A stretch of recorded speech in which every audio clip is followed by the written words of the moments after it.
Comme son conjoint ne trouve pas les moyens de subvenir à ses besoins, la putain le trompe avec le dernier pingouin.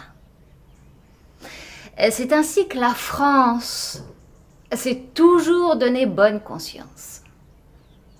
Mais depuis 1789, elle cherche ses origines, tantôt dans la poule, tantôt dans l'œuf.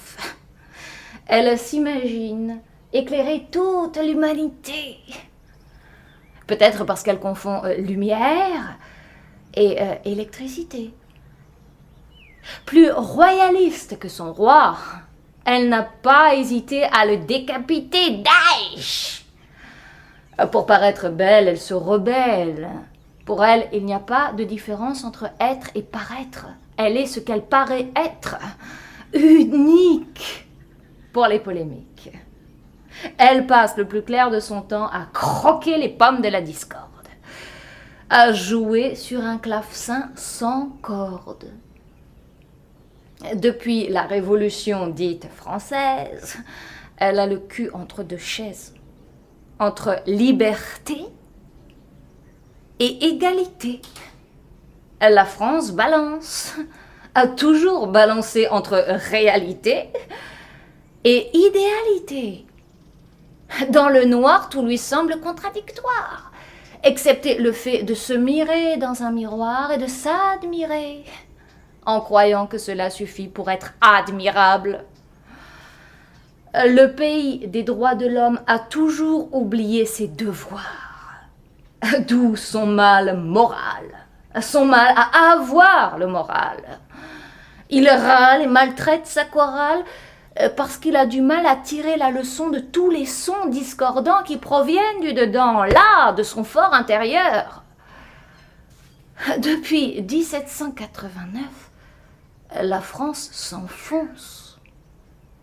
Ses clercs l'obscurcissent, ses prêtres la trahissent, et ses enfants la maudissent. Elle n'est pas une bonne mère. Elle a tué de ses propres mains le père et avec lui tous les repères. Elle est libérée, mais sans savoir quoi faire de sa liberté. Ses rejets n'ont jamais enfanté aucun véritable projet.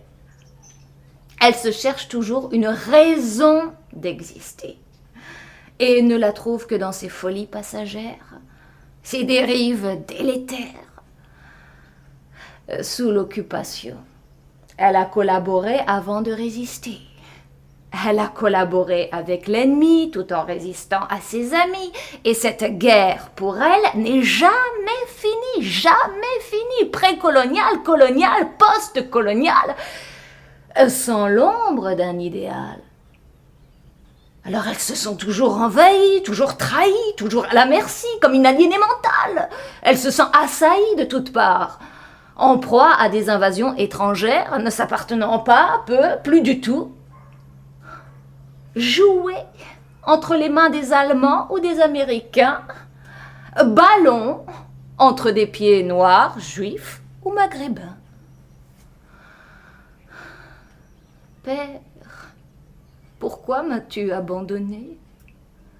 Murmure-t-elle au pied du mur, en omettant au passage que c'est elle qui l'a subordonné à ses propres démons, à ses propres lubies. Le père est mort. Il ne lui reste plus que la patrie. Il n'y a plus de bâton, plus de carottes.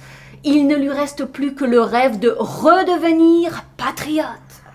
Français épris de la France, de ses souches, de ses couches, de ses mouches.